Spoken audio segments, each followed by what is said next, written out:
ఓం శ్రీ గురుభ్యో నమః. హరి ఓం. మనకు పన్నిద్దరు ఆళ్వార్లు ఉన్నారండి. అంటే 12 మంది ఆళ్వార్లు. ఆళ్వార్ అంటే భక్తిలో మునిగిపోయినవాడు అని అర్థం. వారిలో తిరుమడిశై ఆళ్వార్ ఒకరు. వారి యొక్క తిరునక్షత్రం ఈ సంవత్సరం అంటే 2026 ఫిబ్రవరి 3వ తేదీన వస్తున్నది. వారి గురించి తెలుసుకునే ప్రయత్నం చేద్దాం.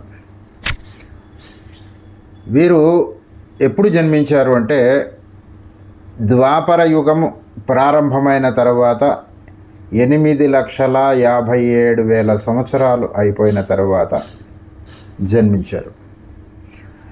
వీరు జన్మించే వరకు ముదలాళ్వార్లు కూడా జన్మించి ఉన్నారు.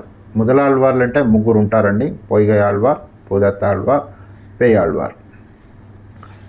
ఈ సంవత్సరంలో వచ్చేటువంటి ప్రతి తిరునక్షత్రం సందర్భంగా ఆళ్వార్లు మరియు పూర్వాచార్యుల యొక్క వైభవం ఈ వీడియో ఛానల్ వెంకటేశ్వర వాణి అనేటువంటి ఈ వీడియో ఛానల్ ద్వారా మీకు అందించబడతాయి. మీరు వాటిని వినవచ్చును. వీరు జన్మించిన ప్రదేశం పేరు తిరుమడిశై. అందుకే తిరుమడిశై ఆళ్వార్లు అని అంటారు. వీరికే భక్తిసార్లు అని కూడా నామాంతరం ఉన్నది. తిరుమడిశై అనే గ్రామంలో జన్మించారు కాబట్టి వీరికి తిరుమడిశై ఆళ్వార్లు అని అన్నారు. ఆ యొక్క గ్రామము చాలా గొప్ప విశిష్టత గలది. ఇది కాంచీపురానికి దగ్గరలో ఉంటుంది. ఎప్పుడు అక్కడ వేద పండితులు, ఋషులు యాగాలు, యజ్ఞాలు అవి చేస్తూ ఉండేవారు. ఒకసారి బ్రహ్మగారు ఏం చేశారంటే విశ్వకర్మను పిలిచి ఈ తిరుమడిశై అనే గ్రామం ఎక్కువ బరువుగా ఉందా, లేకపోతే మొత్తం భూమండలం బరువుగా ఉందా, నాకు తూచి చెప్పవలసింది అంటే ఆయన తూచాడు. బ్రహ్మతో చెప్పాడు, ఈ తిరుమడిశై అనే గ్రామమే ఎక్కువ బరువుగా ఉంది. దీనికి మహీసారం అని ఇంకొక పేరు. ఇక్కడ ఒక గొప్ప సత్రయాగం అయింది. సత్రయాగం అంటే దీర్ఘకాలం అయ్యేటువంటి యాగం. దాంట్లో ఋషులంతా ఏం చేశారంటే యాగం చేస్తున్నారు. దీని యొక్క హవిర్భాగాన్ని ఎవరికి ఇవ్వాలి, త్రిమూర్తులలో ఎవరు గొప్పవాడు నిర్ణయించి చెప్పమని భృగు మహర్షికి చెప్పారు. ఆ భృగు వెళ్ళి బ్రహ్మగారి దగ్గర, మళ్ళీ అట్లే పరమశివుడి దగ్గరికి వెళ్ళి, అక్కడి నుంచి శ్రీమన్నారాయణ దగ్గరికి వెళ్ళి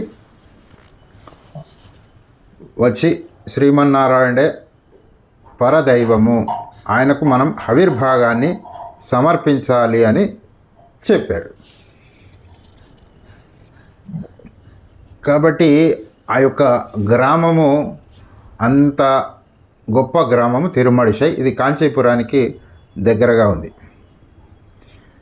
ఈ గ్రామంలో ఆ సమీపంలో ఉన్నటువంటి ఆ వనంలో భార్గవుడు అనే మహర్షి తపస్సు చేసుకుంటూ ఉండేవాడు.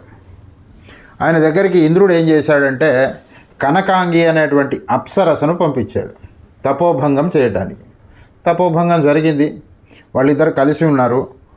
కొంతకాలం తర్వాత ఆ భార్గవుడు అక్కడి నుంచి వెళ్ళిపోయినాడు. వెళ్ళిపోతే ఆ కనకాంగి ఒకతే ఉన్నది. ఆమెకు కడుపులో శిశువు ఉన్నది. భార్గవ మహర్షి ద్వారా లభించినటువంటి ఆ శిశువు ఉంటే ఇంకా పూర్తిగా నెలలు నిండకుండానే ఆ గర్భాన్ని అక్కడే వదిలిపెట్టి ఆమె వెళ్ళిపోయింది. దీన్ని చూశారు లక్ష్మీనారాయణుడు. ఆ యొక్క శిశువు సుదర్శనాంశతో జన్మించినవాడు. వచ్చి ఆ లక్ష్మీనారాయణుడు ఆ శిశువుని ఎత్తుకోగానే పూర్తిగా అవయవాలు వచ్చేసాయి. వారు ఏం చేశారంటే సంపూర్ణ జ్ఞానం కూడా వచ్చింది. అక్కడ వెదురు పొదలలో పైనుంచి తేనె చుక్క చుక్కగా పడేటట్టుగా ఒక తేనె తెట్టును ఏర్పాటు చేసి వెళ్ళిపోయినారు. ఇది ఒక వ్యక్తి చూశాడు. ఆయన పేరు తిరువాళన్. ఎవరో శిశువు ఉన్నాడు, అందంగా ఉన్నాడు, తేజస్సుతో ఉన్నాడు అని తీసుకొని వెళ్ళి భార్యకి ఇచ్చాడు. పంకజవల్లి ఆమె. ఇద్దరు పెంచుకుంటున్నారు ఈ అబ్బాయిని. దివ్య తేజస్సుతో వెలిగిపోయేవాడు. ఏమి ఆహారాన్ని స్వీకరించేవాడు కాదు ఇతను. కొంతకాలమైంది, అబ్బాయి పెరుగుతున్నాడు. ఒక వృద్ధ దంపతులు వచ్చారు. ఆ వృద్ధ దంపతులు కాస్త ఉపాసనాపరులు. వాళ్ళు ఏం చేశారంటే కొత్త పాలు తీసుకొచ్చి, క్షీరాన్ని తీసుకొచ్చి ఈ బాలుడికి ఇస్తే తాగాడు. సగం తాగి సగం వాళ్ళకే ఇచ్చి మీరు తాగండి అన్నారు. వాళ్ళు యవ్వనవంతులు అయిపోయినారు. ఈయన యొక్క వైభవము అందరికీ తెలిసింది. తండోపతండాలుగా వచ్చి ఈ బాలుణ్ణి సేవించేవాళ్ళు.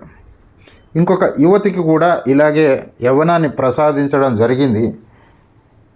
ఇది బాగలేదు, చాలామంది వచ్చి ఇక్కడ మనకు ఇబ్బంది పెడుతున్నారు అని అక్కడి నుంచి బయలుదేరి వెళ్ళిపోయినాడు ఈ యొక్క తిరుమడిశై ఆళ్వార్. అయితే అక్కడ వృద్ధ దంపతులకు ఎవరికైతే తాను ప్రసాదంగా ఇచ్చినటువంటి ఆ పాలు తాగారో వాళ్లకు ఒక శిశువు జన్మించాడు. ఆయన పేరు కణికಣ್ಣన్. తర్వాత ఆయన అక్కడి నుంచి వెళ్ళిపోయారు. తివళ్ళిక్కేణి అనేటువంటి ప్రదేశానికి చేరుకున్నాడు ఈ మహానుభావుడు తిరుమడిశై ఆళ్వార్. అయితే ఈయన మొదట్లో శ్రీమన్నారాయణుని సేవించినా కూడా వివిధ మతాలు ఎలా ఉన్నాయి ఏంటి అని చూస్తుండేవాళ్ళు. కొంతకాలం బౌద్ధ మతంలో ఉన్నారు, కొంత మతం జైన మతం అవలంబించారు, కొంతకాలం శైవ మతంలో ఉన్నారు. ఇదన్నీ చూశారు పేయాళ్వార్లు అనే అతను. ఈయనకు కాస్త ఏదన్నా చెప్పాలి అని అనిపించింది ఆయనకు. ఆయన ఏం చేశారంటే ఆయన వచ్చే దారిలో ఒక తలకిందులుగా ఒక మొక్కను వేలాడదీశాడు. అక్కడ ఒక దిగుడు బావి ఉంది. దిగుడు బావిలో ఒక చిల్లు ఉన్న రంధ్రంతో నీళ్లు తీసుకొని వచ్చి ఆ చెట్టు మీద పోస్తున్నాడు. ఈలోగా తిరుమడిశై ఆళ్వార్ వచ్చి, ఏమయ్యా మొక్కనేమో తలక్రిందులుగా పెట్టావా, చిల్లు కుండతో నీళ్లు తెచ్చి దిగుడు బావి నుంచి తీసుకొచ్చి పోస్తున్నావా, ఇవి ఎప్పటికి పెరగాలి, ఈ చెట్టు నీకు ఫలాలు ఎప్పుడు ఇవ్వాలి అంటే, మరి నువ్వు చేస్తున్న పని అదే కదా. ఒకసారి అవాకైపోయినాడు. నేనేం చేస్తున్నాను అన్నాడు తిరుమడిశై ఆళ్వార్. నువ్వు కొంతకాలం బౌద్ధ మతం అంటావు, జైన మతం అంటావు, శైవ మతం అంటావు. అలా కాదు కదా, శ్రీమన్నారాయణే పరదైవము అని ఆయనకు చెప్పారు. చెప్పిన తర్వాత ఇక అప్పటి నుంచి ఆయన శ్రీ వైష్ణవ మతంలో ఉన్నారు. ఉండి చాలా సేవ చేశారు శ్రీ వైష్ణవ మతానికి. ఇలాగా ఒక సంఘటన జరిగింది. వీరేదో ఒక బొంత లాంటిది కుట్టుకుంటూ ఉన్నారు ఒక చోట కూర్చొని. పైనుంచి శివపార్వతులు వెళ్తున్నారు. ఆ పార్వతి మాత అన్నది, అయ్యో పరమ భక్తుడే ఎన్ని కష్టాల్లో ఉన్నాడు, ఒకసారి వెళ్ళి ఆయనను పలకరిద్దామంటే పరమశివుడు అన్నాడు, విష్ణు భక్తుల జోలికి మనం పోకూడదు అంటే పార్వతీమాత లేదు లేదు ఒకసారి వెళ్దామంటే వచ్చారు. వచ్చి అక్కడ ఆయన ముందర నిల్చున్నారు. నీకేం కావాలి అని అడిగారు. వరం. నాకేం వద్దు స్వామి. అలాగా ఏదో ఒకటి ఇచ్చేళ్ళాలి కదా మేము భూమి మీదకి వచ్చినందుకు అంటే, మీరు నాకు మోక్షాన్ని ఇవ్వగలుగుతారా అని అన్నాడు. అంటే మోక్షం ఇచ్చేత్ జనార్దనాథ్, ఆ మోక్షాన్ని ఇచ్చేవాడు జనార్దనుడు, అయితే నాకేమి వద్దు అంటే కాస్త చిన్నబుచ్చుకొని పరమశివుడు పార్వతి అక్కడి నుంచి వెళ్ళిపోయినారనుకోండి. అక్కడి నుంచి ఆయన బయలుదేరి ఎక్కడికి వచ్చారంటే మళ్ళీ కాంచీపురానికి వచ్చారు. కాంచీపురానికి వచ్చే వరకు కణికಣ್ಣన్ ఉన్నాడు. ఆ కణికಣ್ಣన్ ఇందాక మనం చెప్పుకున్నాం కదా, ఆయన వచ్చి వీరిని సందర్శించి వీరికి శిష్యుడు అయిపోయినాడు. ఆ కణికಣ್ಣన్ ఆ కాంచీపుర వీధుల్లో రోజు భిక్షాటన చేస్తూ పాటలు పాడుకునేవాడు. నారాయణుడి మీద పాటలు పాడేవాడు. పాడుతుంటే ఆ యొక్క రాజు పిలిపించాడు. అంతఃపురంలోకి పిలిపించి నా మీద ఒక పాట పాడమన్నాడు. పాట పాడమంటే, అయ్యా నేను పాట పాడలేను, నారాయణ మీద తప్ప మానవ మాత్రుల మీద నేను పాట పాడలేను అన్నాడు. అయితే ఆ కాంచీపురం యొక్క రాజుగారి పేరు వల్లభరాయుడు. ఆయన దేశ బహిష్కారం విధించారు కణికಣ್ಣన్. అలాగే అని చెప్పి ఈ కణికಣ್ಣన్ ఏం చేశాడంటే తన గురువు గారి దగ్గరికి వెళ్ళాడు. తిరుమడిశై ఆళ్వార్ దగ్గరికి వెళ్ళి, అయ్యా నాకు రాజు దేశ బహిష్కరణ విధించాడు, నేను మరి వెళ్ళిపోవాలి, బయలుదేరుతున్నానంటే, నీవు లేని ప్రదేశంలో నేను కూడా ఉండను, భగవద్భక్తులకు ఎక్కడైతే అవమానం జరిగిందో అక్కడ ఉండటానికి వీలు లేదని తిరుమడిశయాళ్వార్లు కూడా బయలుదేరారు. ఆ భగవంతుడికి చెప్పి బయలుదేరారు. అక్కడ ఉన్నటువంటి భగవానుడికి, శ్రీమన్నారాయణుడికి, ఇక్కడ భగవద్భక్తులకు గౌరవం లేని చోట మేము ఉండజాలము, మేమిద్దరము బయలుదేరుతున్నామని బయలుదేరే వరకు అక్కడ నుంచి శ్రీమన్నారాయణుడు కూడా బయలుదేరాడు. ఆయన కూడా శేషతల్పాన్ని తీసి చేపల చుట్టుకొని చంకలో పెట్టేసుకొని, పదండి నేను కూడా వస్తాను, నాకు కూడా ఇక్కడ ఉండటానికి ఇష్టం లేదు. వెంటనే ఆ యొక్క రాజ్యంలో ఉత్పాతాలు మొదలైనవి. నారాయణుడు వెళ్ళిపోతుంటే సకల దేవతలు వెళ్ళిపోతున్నారు. దీని గుర్తుగా అనేక ఉత్పాదాలు జరిగినవి. అక్కడ జరిగి అల్లకల్లోలమవుతుంటే ఆ తెలుసుకున్న రాజు వచ్చి శ్రీమన్నారాయణని ప్రార్థించాడు. అయ్యా స్వామి, తమరు వెళ్ళిపోవద్దు, రాజ్యం అల్లకల్లోలం అయిపోతున్నది. అంటే నేను భక్త పరాధీనుణ్ణి, నేను కూడా ఏం చేయలేను. నువ్వు ఎవరినైతే అనుమానించావో అవమానించావో వాళ్ళనే ప్రార్థించు అంటే వచ్చి ఆ రాజు తిరుమడిశయాళ్వార్ల కాళ్ళ మీద పడ్డాడు. ఆయన అన్నాడు, నువ్వు అవమానించింది నా భక్తుణ్ణి, నా శిష్యుణ్ణి, కణికండన్, ఆయననే ప్రార్థించు అంటే మళ్ళీ వెళ్ళి గట్టిగా కాళ్ళు పట్టుకున్నాడు కణికండన్వి ఆ రాజు. సరే క్షమించారు వాళ్ళు. తర్వాత శ్రీమన్నారాయణతోటి తిరుమడిశయాళ్వార్లు చెప్పారు, స్వామి నీవు ఇక్కడే ఆదిశేషుణ్ణి పరచుకొని నీవు ఇక్కడే విశ్రమించవలసినది అంటే అలాగే అని ఆయన అక్కడ ఉండిపోయినారు. ఆయనకు ఆళ్వార్లు ఎలా చెప్తే అలా చేశారు కాబట్టి యథోక్తకారి అనేటువంటి పేరు వచ్చింది. తిరుమడిశయాళ్వార్లు అక్కడి నుంచి ఒకసారి కుంభకోణం వెళ్ళారు. కుంభకోణం వెళ్ళి సారంగపాణి ఆలయానికి వెళ్ళారు. వెళ్ళి వాళ్ళు ప్రదక్షిణాపూర్వకంగా కణికండన్ మరియు తిరుమడిశయాళ్వార్లు ప్రదక్షిణ చేస్తున్నారు కుంభకోణంలోని ఆ స్వామి ఆలయం చుట్టూ. చేస్తుంటే నా భక్తుడు వచ్చాడు కదా అని సారంగపాణి ఆయన లేచి ఎటువైపు ఆయన ప్రదక్షిణం చేస్తున్నారో అటువైపు తల తిప్పటం మొదలుపెట్టాడు. అయితే ఇప్పటికీ మనము ఆ ఆలయంలో చూడవచ్చు, కాస్త స్వామివారి తల పైకి ఎత్తి ఉంటుంది. ఆయన ఏం చేస్తున్నారంటే తిరుమడిశయాళ్వార్లు ఎటు తిరిగితే అటు తిరుగుతున్నారు. ఇంత భక్తులై ఉండి కూడా ఆయన సామాన్య జీవితాన్ని గడిపేవారు. దీన్ని స్థితప్రజ్ఞతలోని వశీకారావస్థ అంటారు. అంటే ఏంటంటే చుట్టూ ఎన్ని సంపదలు ఉన్నా వారి యొక్క ధ్యాస మాత్రం పరమాత్ముని మీదనే ఉంటుంది. అతి సామాన్యంగా జీవిస్తూ ఉంటారు వీళ్ళు. దీన్ని అమ్మ గోద తిరుపావైలో తూమడి మాడత్తు శుత్తుం విళక్కర్య అని అద్భుతమైన పాసురంలో వీరి యొక్క వైభవాన్ని పేర్కొంది.